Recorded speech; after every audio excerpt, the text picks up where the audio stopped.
sitting in Evan Cohen's chair this morning. What's up? You know, driving there just seems something really special about today. Just thought the show sounded great and smooth. I couldn't put my finger on it, guys, but I thought today of all the days, like this show just sounded great, presented well, professionally run, smooth, exciting, informative, entertaining. I was engaged. I just couldn't figure out what was different. So you're saying it could be a Wally Pipp situation? Who is someone not here? I mean, it just seems like it's smooth, you know. So you know, CM works for me, you know. I mean, ironically enough, Wally Pipp had a cold, and the rest is all history. Wow. Oh my gosh, Lou Gehrig never gave it back. Just saying. If Evan is watching at home, we love you, Evan, because I'm sure he is. Everyone's listening at home because it's so good today. Yes, that's right. There it is. Well, speaking of love, Mike T, where's the love for Shedeur Sanders across the league? He's got his pro day out in Colorado today.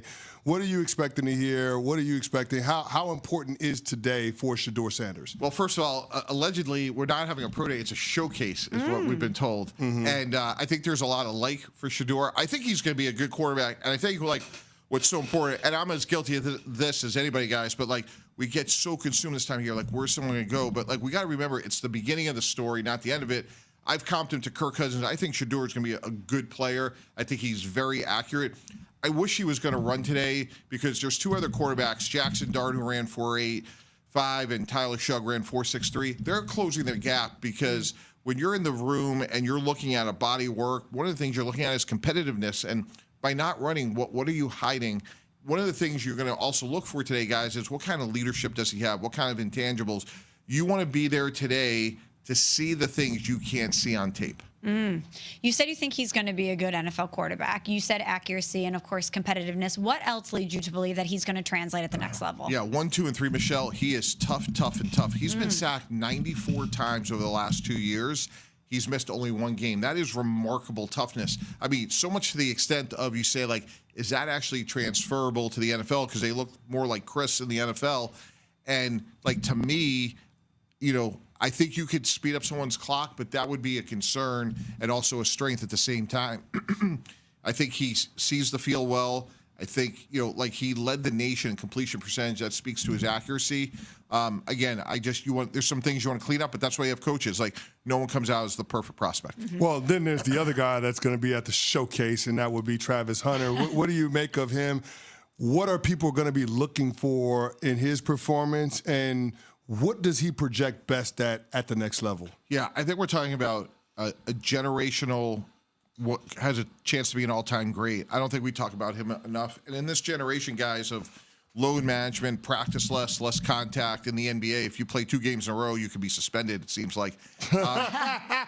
Here's a guy that plays 114.7 plays per game. It's unbelievable. So, you want to know someone that cares deeply about a sport, that's well-conditioned, that has to be unbelievably intelligent, that is everything you want in a player. And you look at his ball skills on both sides, Chris, they're incredible.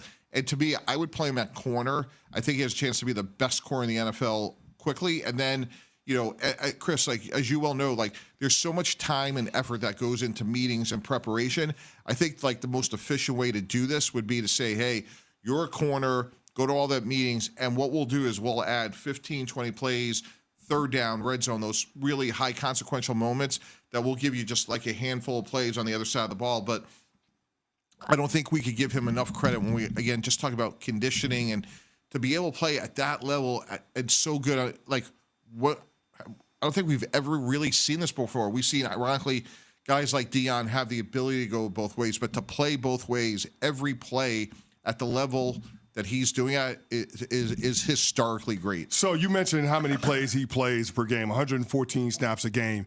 You're thinking at the next level somewhere between 80, 85 snaps a game. You would be comfortable with that? How concerned would you be when it comes to injury due to overuse with a player like that, just because we haven't seen it before? Chris, no, that's a great point. And day one, I'd be look, Travis, you got to be honest with us. We want you to have a long and vibrant career. And this is year one. This is foundation. And again, just to level set for the audience, a lot of these guys come in, they're deconditioned because they're getting on planes, they're going on to interviews.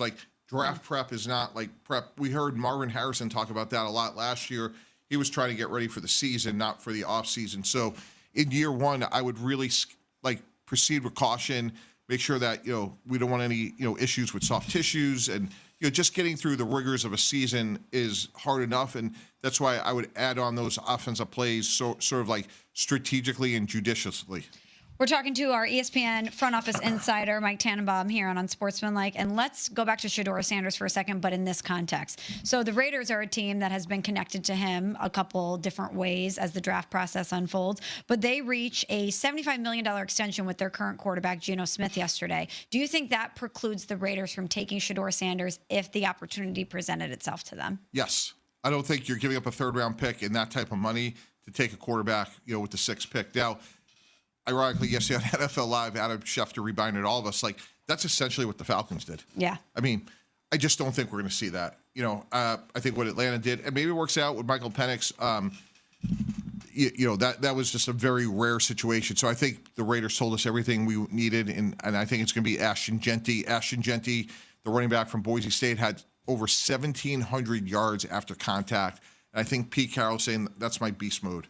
And if we're going to beat Patrick Mahomes and Bo Nix and, Justin Herbert, we got to be able to run the ball. We got a good quarterback in Geno Smith. Let's go get Jeanty. Yeah, he looked unbelievable at his pro day, too. Ashton he looked so good. Talking with the ESPN front office insider Mike Tannenbaum on Unsportsmanlike. Staying with the quarterbacks, Mike T. The Cowboys made a move for a quarterback yesterday, trading a 5th-round pick for Joe Milton and a 7th-round pick for the New England Patriots.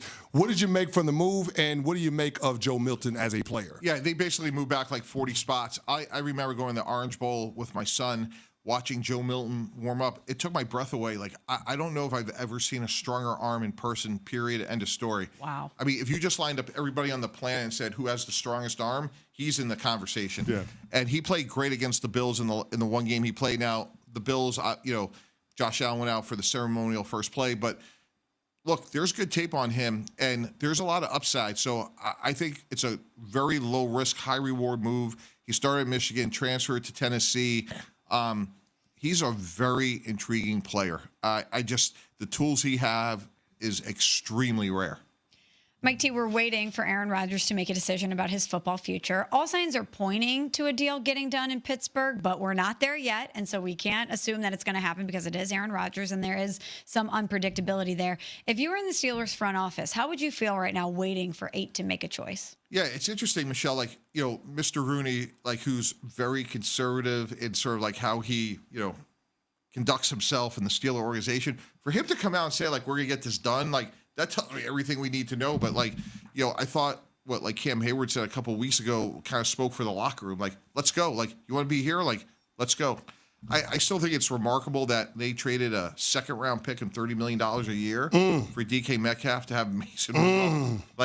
Now, in my mock draft, and even with Aaron Rodgers, Michelle, if we had him, I'd still say if Shedeur Sanders is there at 10, go get him. If you're the Pittsburgh Steelers, go get him. Again, if he comes out and he's a good starting quarterback for the next decade, he's better to me than Kenny Pickett and all the other things that they've tried since Big Ben has left. Mr. T, I can't let you get out of here before weighing in on the debate that's basically captured the attention of all of America. The tush push, the NFL tabled the vote on it until May's owners' meetings. They want to expand the language around the proposal to ban it, to include not being able to push and pull offensive players downfield. What do you make of that? Are you on board with it? Yeah, I thought you were going to ask me about tariffs.